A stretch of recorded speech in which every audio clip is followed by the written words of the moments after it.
want to pull the switch. Shut up. You're a sadist. Shut up. You want to see this boy die because you personally want it. Not because of the facts. You're a beast. You disgust me. Shut up. Shut up. Hey, let me go. Let me go. I'll kill her. I'll kill her. Oh, you don't really need to kill me, do you?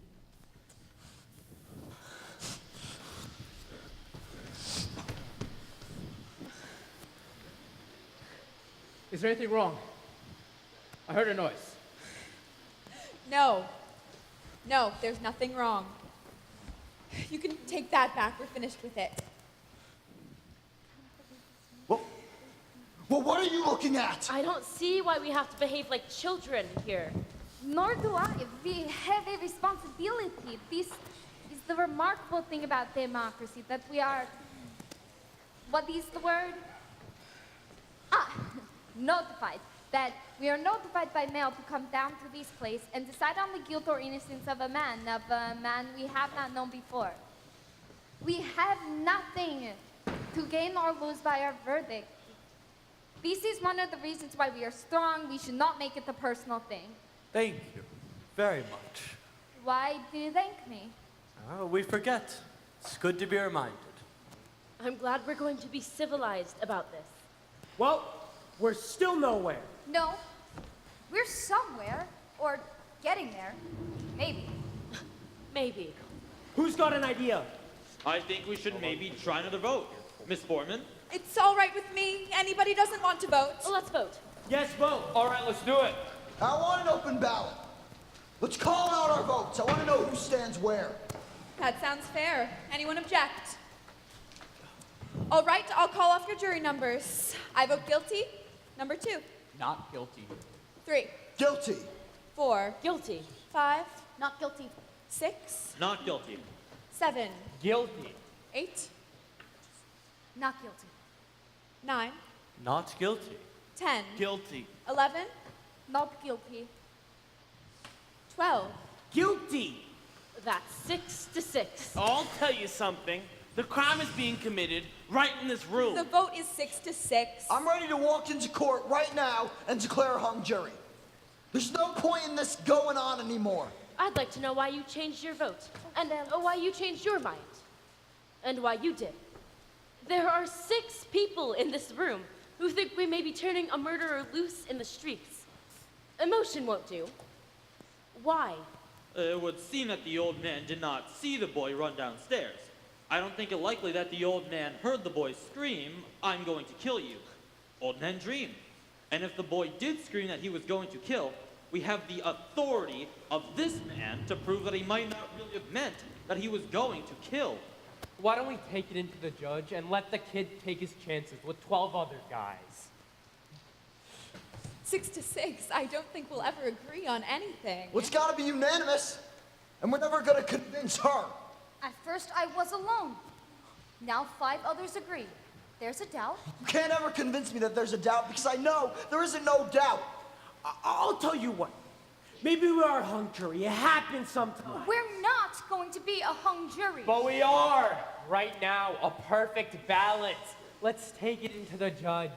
If there is a reasonable doubt, I don't see it. Well, the doubt is there, in my mind. Maybe we should vote. What do you mean, vote? Not again. I still want to know. Vote on what? Well, are we or aren't we a hung jury?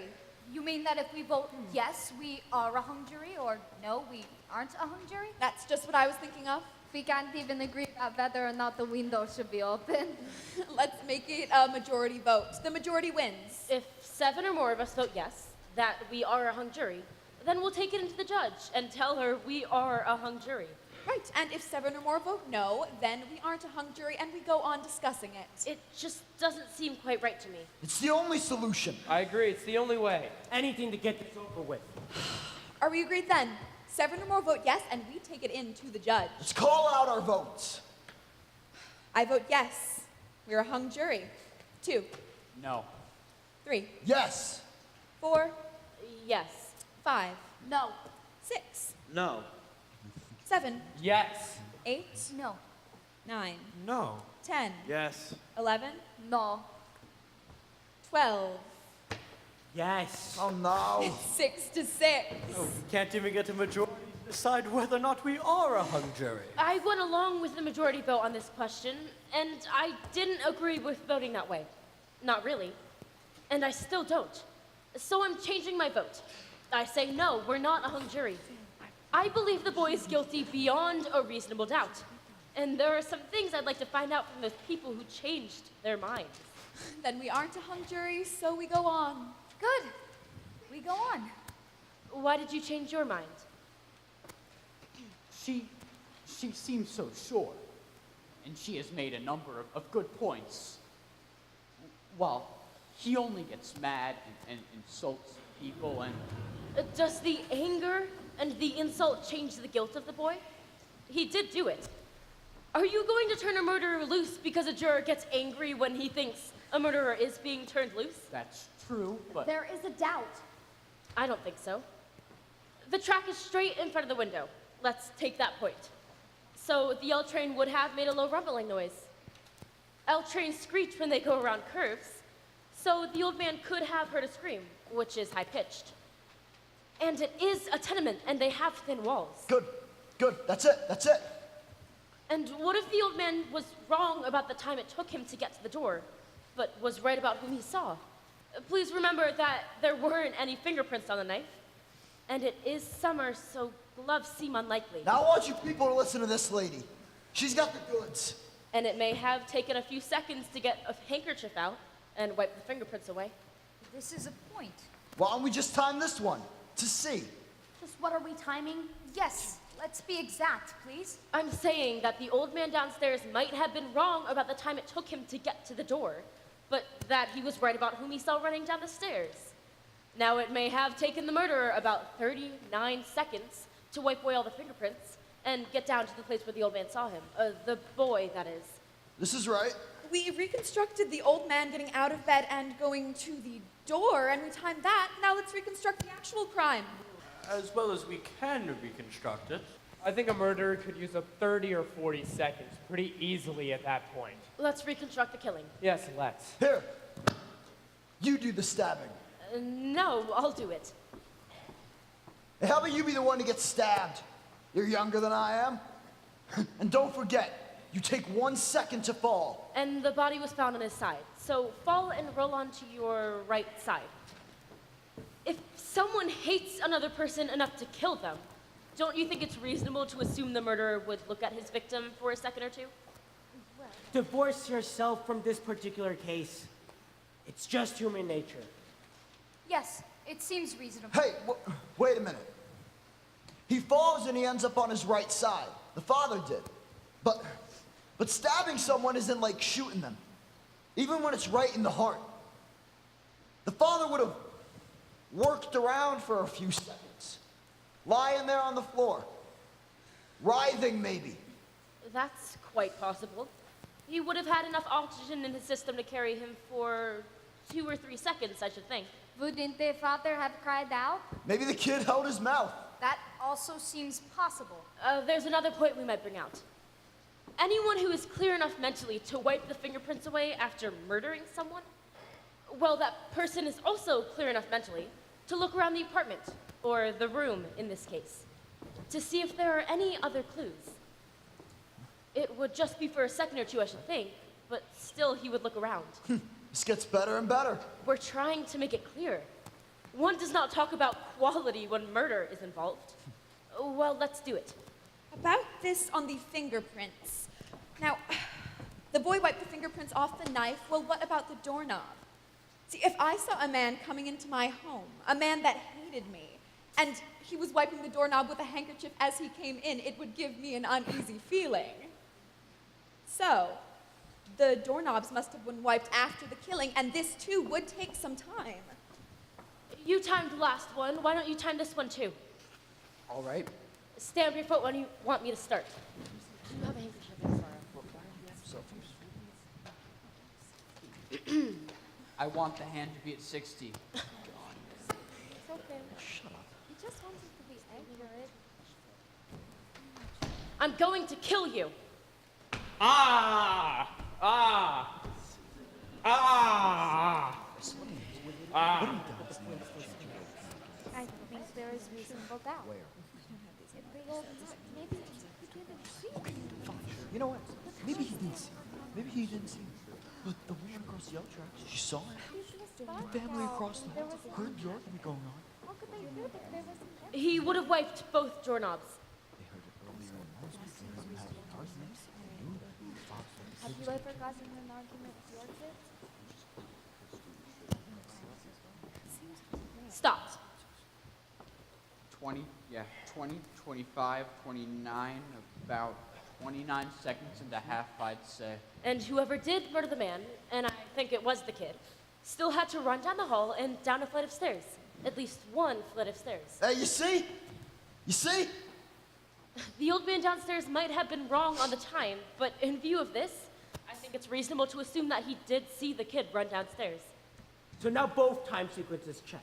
The one you did and the one we did, with running down the stairs and everything, they do pretty much check out on time. Sure, he's an old man who wants attention, and he's probably right. But the old man feels the way everyone does. A life is at stake. So the story of the old man may well be true. Except for the fact that he absolutely swore under oath that it was only 15 seconds. We all agreed it was at least 25 to 40 seconds. You're now admitting that the old man lied in one case and told the truth in the other. I do admit this does tend to confirm the story of the old man, but he's now a proven liar, and this is by your own admission. Well, that may be true, that the old man lies in part, but I think it will change my vote once more. Guilty. Now, what about you? What do you think now? I'm not just sure what I think. I want to talk some more. At first I thought guilty, then I changed, and now I'm sort of swinging back to guilt. And what about you? No, I'm in real doubt now. Real doubt. I say guilty. I was right the first time. Now we're beginning to make sense in here. Seems to be about 9 guilty to 3 not guilty.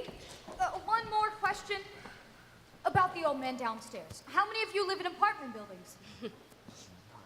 I don't know what you're thinking, but I know what I'm thinking. What's that? I do not live in a tenement, but it is close, and there is just enough light so you can see the steps. No more. The light bulbs are so small. And this murder took place in a tenement. Remember how we stumbled on the steps? The police officers were using big bulbs, and one even had a flashlight, remember? An old man who misjudged the time by 20 seconds. On this, we all agree. This old man looked down the dark hallway of a tenement and recognized the running figure.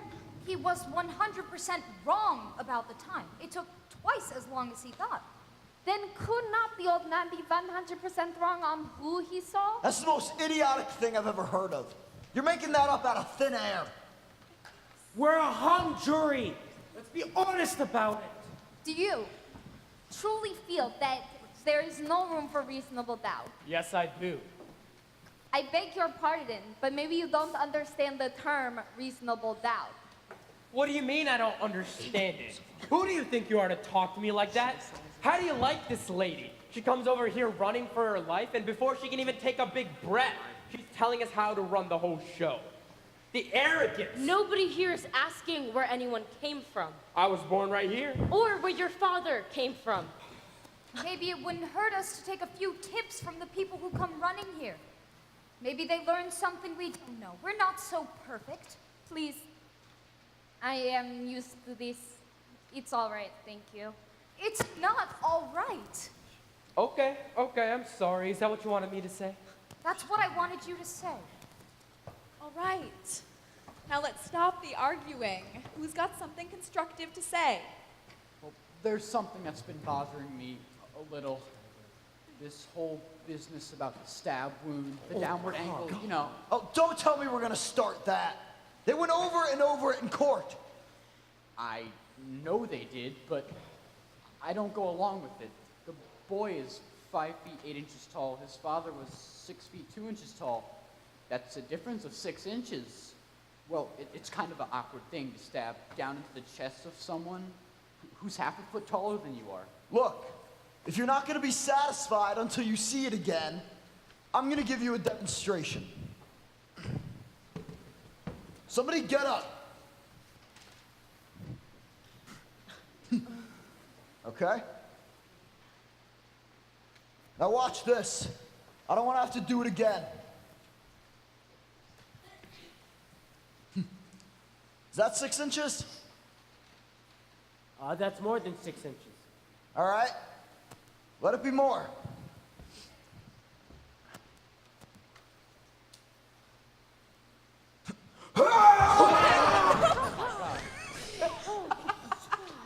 That's not funny. Now calm down. Nobody's hurt, are they? No, nobody's hurt. All right. There's your angle. Down and in. That's how I'd stab a taller man in the chest, and that's how it was done. Look at it. Tell me I'm wrong. Down and in, I guess there's no argument. Did you ever stab a man? Of course not. Did you? Let's not be silly. Did you? No, I didn't. Where'd you get all your information about how it's done? What do you mean? It's just common sense. Have you ever seen a man stabbed? No? Then let me ask you this. This kid was an experienced knife fighter. He was even sent to reform school for knifing someone. Isn't that so? That's right. Look at this. Doesn't it seem like an awkward way to handle a knife? What are you asking me for? Wait a minute. What's the matter with me? Give me that knife. Have you ever seen a knife fight? Yes, I have. In the movies. In my backyard. On my stoop. In the vacant lot across the street. Too many of them. Switch knives came with the neighborhood where I lived. It's funny that I didn't think of it before. I guess you try to forget those things. Anyone who's ever used a switch knife would never have stabbed downward. You don't handle a switch knife that way. You use it underhanded. Then he couldn't have made the kind of wound that killed his father. I suppose it's conceivable, but not if he'd ever had any experience with switch knives. And we know the boy had a lot of experience with switch knives. I don't believe it. Neither do I. You're giving us a lot of mumbo jumbo. What do you think? Well, I don't know. What about you? Listen, I'll tell you all something. I'm getting a little sick of this whole thing already. We're getting nowhere fast. Let's break it up and go home. But before we decide anything more, I think I'd like to try and pull this whole thing together. This should be good. She has a right. Let her go ahead. Do you want me to time this too? Let's hear her. I'm in advertising. I'm used to the big shots pulling things together. Let's chip up a few shots and see if any of them land on the green. I want you all to think about this logically and consistently. We have. Guilty. I want to know, is the kid smart or is he dumb? What do you mean? This is a kid who was sent to reform school for knifing someone. The night of the murder, he bought a knife, a switch knife. It would then take a very stupid kid to go and murder a man, his father, with a weapon everyone would associate with the kid. I quite agree. He's dumb. However, if he were dumb, then why did he make the kind of wound an inexperienced man would make with a knife? I'm not sure I understand. Well, to murder someone must take great emotion, great hatred. And in that moment, they would handle the knife as best as they could. A trained knife fighter would handle it as he had been taught, underhanded. A man who was not very skilled would go overhand. But the kid is being very smart. Everyone knows he has experience with switch knives, so in that moment, he chooses to make the kind of wound an amateur would make. That man is a smart man. Smart enough to wipe the fingerprints away, perhaps even smart enough to wait until an L train was going by to cover the noise. Now, is the kid smart or is he dumb?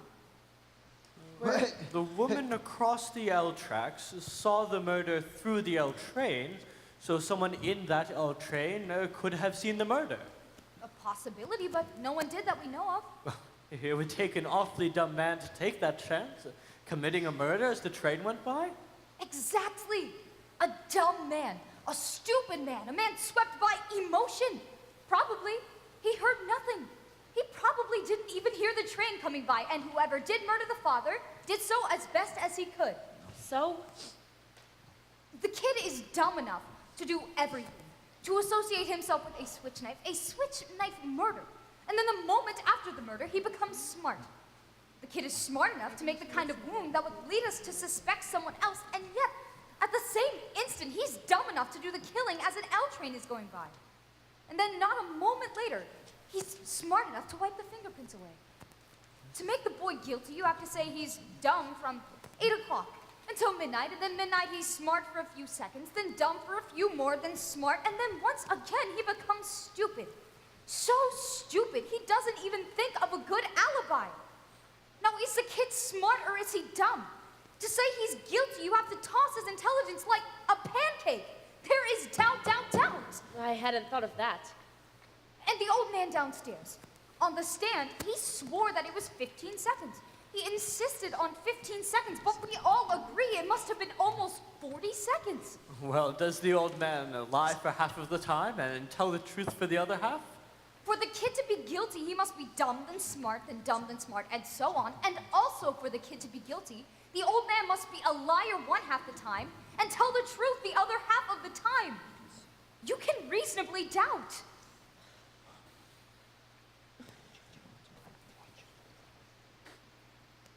I'm sold on reasonable doubt. I think I am too. I wanted more talk, and now I've had it. I want another vote. All right, there's another vote called for.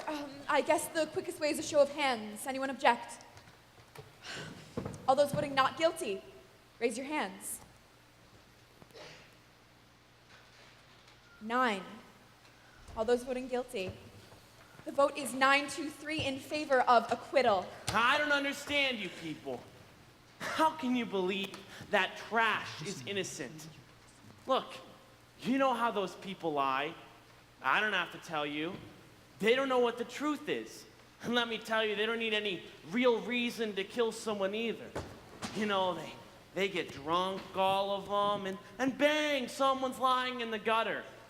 Nobody's blaming them. That's how they are. You know what I mean? Violent, doping fiends. Human life doesn't mean anything to them. Hey, where are you going? These people come over here on these boats and rape our country. And if someone gets killed, someone gets killed. They don't care. Oh, sure. There are some good things about them, too. Look, I'm the first to say that. I've known a few of them that were pretty decent, but that's the exception. Most of them, it's like they have no feelings. They can do anything. What's going on here? I'm speaking my piece, and you listen to me. They're no good. There's not a one of them who's any good. Take it from me. This kid on trial, well, he probably killed his father just to get money, to get high. Damn animals. Don't you know about them? What are you doing? Listen to me. I'm trying to tell you something. I've had enough. If you open your mouth again, I'm going to split your skull. I'm only trying to tell you that. All right. Sit down, everybody. I still believe the boy is guilty of murder, and I'll tell you why. To me, the most damning evidence was given by the woman across the street, who claims that she actually saw the murder committed. That's right. As far as I'm concerned, that's the most important testimony. All right, let's go over her testimony. What exactly did she say? I believe I can recount it accurately. She said she went to bed that night at around 11 o'clock. Her bed was next to an open window, and she could look out that window while lying down and see directly into the window across the street. She tossed and turned for over an hour, unable to fall asleep. Finally, at around 12:10, she turned, and as she looked out, she saw the boy stab his father. As far as I'm concerned, this is unshakable testimony. Yeah, that's what I mean. That's the whole case. Frankly, in view of this, I don't see how you could vote for the acquittal. Well, what do you think about it? Well, maybe. There's just so much evidence. What do you mean, maybe?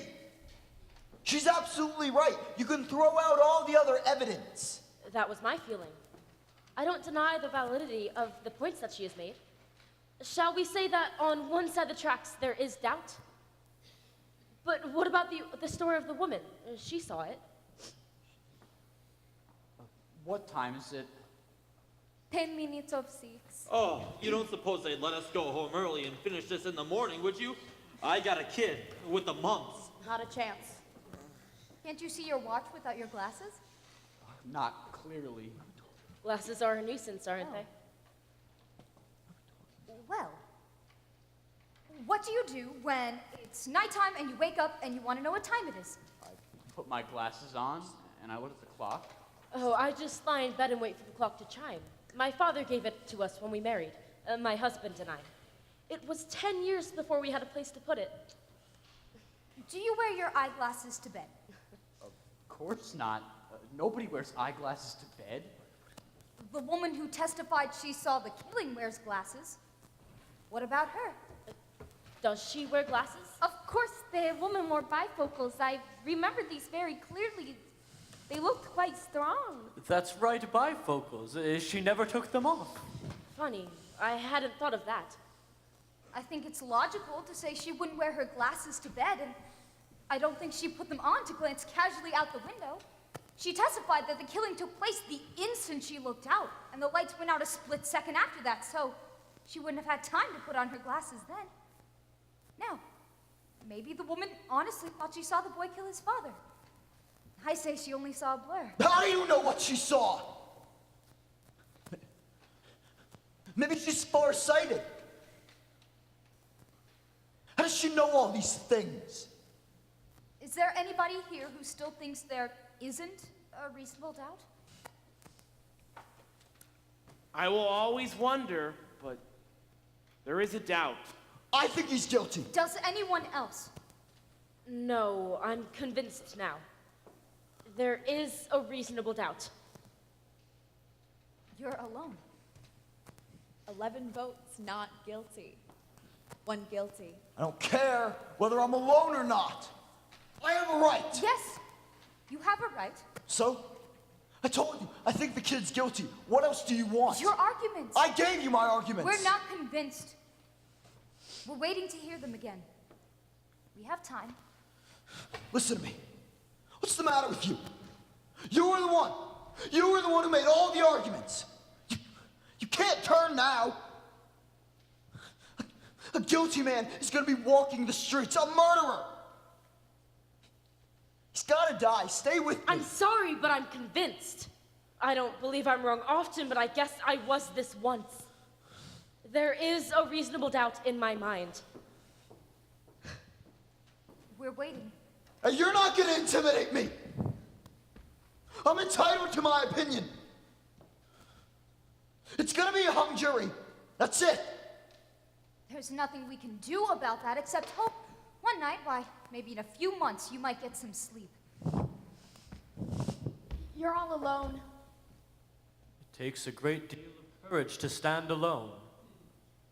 If it is a hung jury, there will just be another trial. And some of us will point these things out to various lawyers.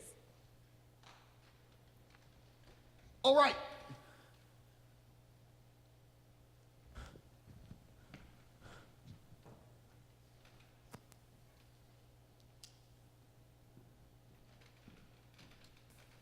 They're waiting. Not guilty.